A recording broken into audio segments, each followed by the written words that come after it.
Good morning, everyone, and happy Father's Day to all the dads out there watching. I'm Dennis House, and this is Face the State. We are still processing the news that broke a week ago today. That is that the headquarters of United Technologies, one of Connecticut's oldest companies and its biggest private employer, is leaving for Massachusetts. With us today to talk about this is the CEO and the president of the Metro Hartford Alliance, David Griggs, and Stephen Singer of the Hartford Courant, who's done some, very in-depth reporting on this subject. Stephen, and I'll begin with you. What is the very latest as we know it? How many jobs will be lost from that headquarters? About 100 or so from the headquarters. The United Technologies has made the point that it does not affect manufacturing jobs, of which there are 18,000 or so in the state.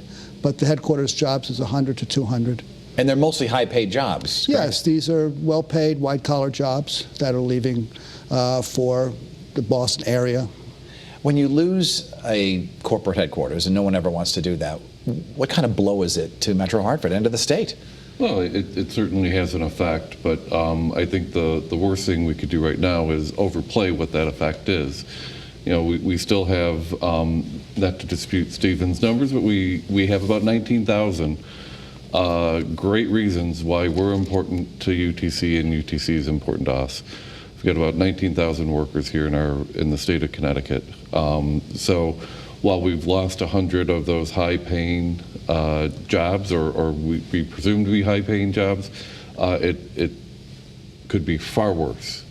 There are some realtors who've said to me they're very concerned that all of a sudden 100 rather expensive homes, big homes, are going to be going on the market. The country club memberships will be canceled. All those things that well-paid people have in our state, and there aren't people moving in to take their places. Well, let's not forget that we are also setting up a headquarters with Otis Elevator. You know, so look, do we want to lose those jobs? Absolutely not. Will it have an effect? Absolutely. But let's not forget that there are other parts of UTC that were not really stood up all on their own before, like Otis Elevator, and that headquarters will be here. So, we can learn a lot from this. We could learn as a region, what can we do now to prevent the next one, and we will never prevent the next company merger from happening. Let's not forget that this is a company merger. This is a business decision.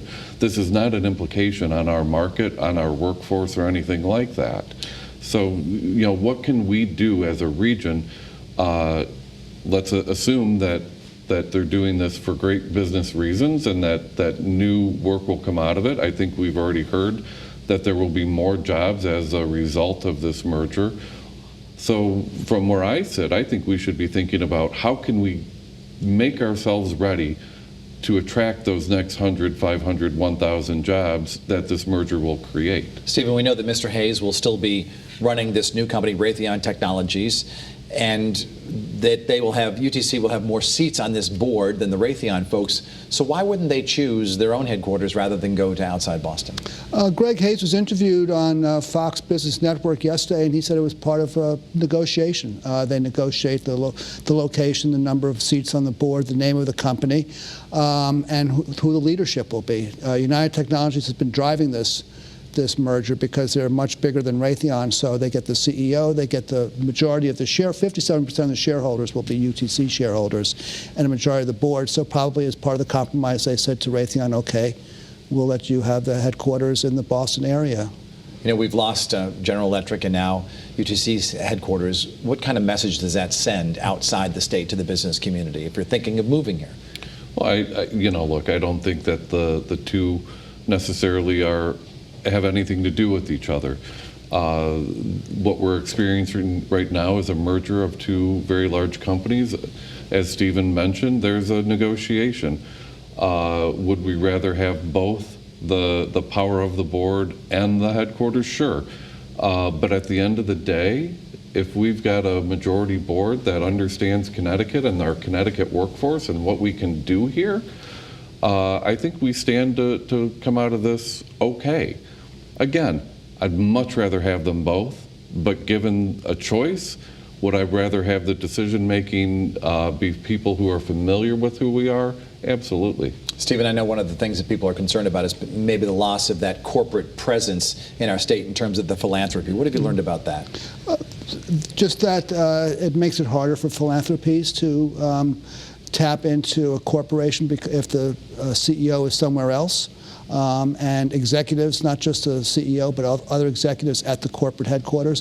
One of the points also that Greg Hayes mentioned is the decision to go to Boston area is in search of talent, which was a reason GE left for Boston. And so there's an issue there in terms of the workforce in Connecticut and how well it can compete with the Boston area. And Boston obviously is a big city, it's hard to compete, but that was one of the issues that Greg Hayes mentioned. On this program a while back, David Lehman, the Commissioner of Economic Development, had said something that you had said a year ago when you were on this program, that our state would be better served with bigger, more vibrant cities.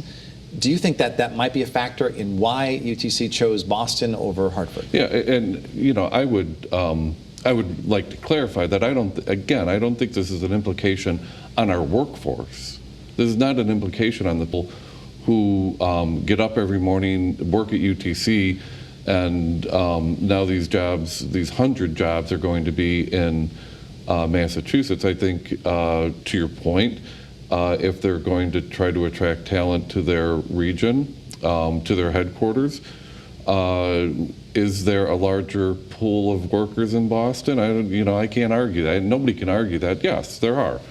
What we need to take out of this is how do we make Hartford, and I mean the city and the region, more attractive to the workforce that our companies are looking for.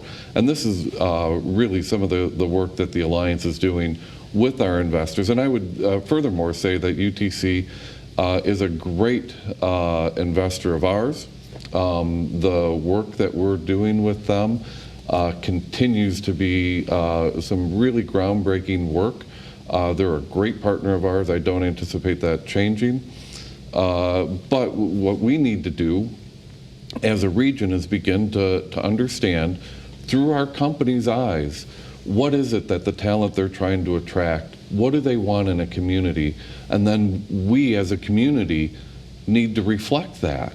On your wish list, what would you do to make Hartford a better place? I mean, some have said it needs more population. A bigger population would certainly put it out there. So, look, if we had more downtown housing, and, again, the CRDA is doing a fabulous job of trying to spur that development of new housing downtown. But more population downtown or more housing options for our downtown core. We're hearing that in some of the early survey work that we're doing with companies from around the region. That's one of the key things that they're focused on, because that's what their workforce wants. That's the type of living that they're looking for. Stephen, Republicans jumped all over this news and they blamed it on Democratic policies economic policies passed by the state legislature. What has your reporting discovered about that view? Greg Hayes said yesterday it's patently false. He said patently not true that the company made its decision based on any state policy.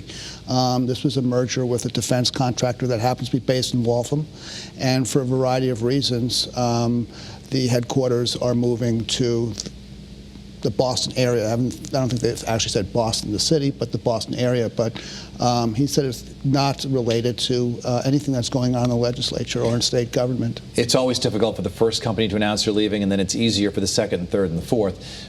What is the Alliance doing? What's the state doing to keep other headquarters in place in our state? Well, communication, right? In the end, the UTC Raytheon deal wasn't made over the weekend. That conversation has been going on for months, maybe years, for all we know. About a year.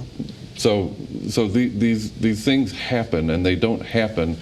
They have a fiduciary responsibility to their board. They have a legal obligation to not be able to talk about these things. So the governor on down, we're all surprised when these things happen. By design. So what we need to do is be able to have a good enough communication with our companies to understand what they need out of our region to be successful, and then see that partnership where we're responding to them. David Griggs of the Metro Hartford Alliance and Stephen Singer of the Hartford Courant, we thank you so much for being in the program today.